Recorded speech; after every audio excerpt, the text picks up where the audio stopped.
Hello kids, have a good day. Let me welcome you all to history class.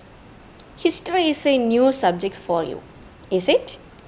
Previous year, you had studied stories of many people, different types of houses, food item, etc. in your EVS book. This year, you don't have any EVS book, but you have science and social science books. And social science is again divided into three books like geography, political science, and history. Today, let us discuss what the history lessons are telling us.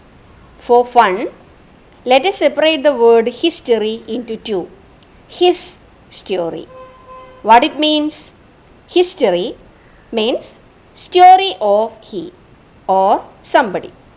So, our history chapters tell us so many stories of old people, their lifestyle, jobs, the place where they live, the buildings they made, the religious practices they followed, and so on.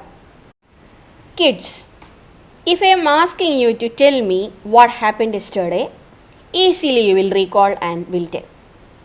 If it is about 10 years back, you will collect details from your parents. And if it is about 50 years or more, sometimes mostly you may need to depend on your grandparents or somebody else. Presently, if we need to get any details about anything, we are happy and lucky that everything will be ready there in Google, or books are available, or movies are there, or many such materials. But if we need to give or to get details about people who lived on the earth so many million years ago, to whom we can ask or who will help us? It is very difficult to know about them as they couldn't write anything anywhere, as there no any books were available, or they didn't make any movies as technologies were not available, or didn't record anything anywhere on their own because no pens, no pencil, no paper, no tab, no phone, etc. So, if we need to know about them, we need to depend on some other materials which they might have used. But from where we will get it? That is another problem. But we have solutions. So, children, it's very interesting to collect details about the old people from nature. Let us discuss such methods in our history chapters. Our first lesson is what, where, how and when. See, the name itself is really a day special. These four question words clearly express the curiosity of a kid who is interested to study history. This lesson tells us about the life of old people as they were hunters or farmers or rulers or herders or merchants or traders or carpenters or craft persons, etc. Let us find out the places where did they live. In olden time, mostly people selected places near to rivers as they need water, or they selected places near to forests or mountains in order to collect different materials from the nearby area. In India, places like banks of river Narmada, river Indus and river Ganga were selected by people to live. People those who selected river banks of Narmada were hunters and they were gatherers too. It means people those who are collecting food item from the nearby forest. They were gathering food from the nearby area. Some of them opted to live near to the banks of river Indus and Ganga, where they formed villages which later developed into cities.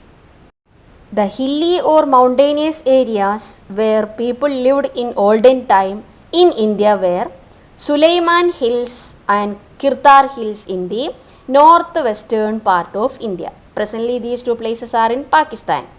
And they were farmers. They cultivated wheat, barley, etc. And they also domesticated different types of animals like sheep, goat and cattle, and they live in villages too. People, those who were selected to live near to Vindhya mountain ranges in central India, were really farmers and were the first to start cultivating rice in India. The first place where rice cultivation was found in India was places near to Vindhyas. Thus, we could understand some stories about old people and we could locate some places where they lived. How can we identify these places? Who told us that people were living in these locality? It is only because of the product or materials that our scientists or geographers or geologists unearthed from the areas which was or were used by people in olden time. Sometimes the tools or the machineries that they used, most probably all the machineries were made out of stone, or the seeds that the people used to cultivate different types of crops also were unearthed by our geographers. So, all materials that we are unearthing from different places will help us to study about the lifestyle or the job of old people.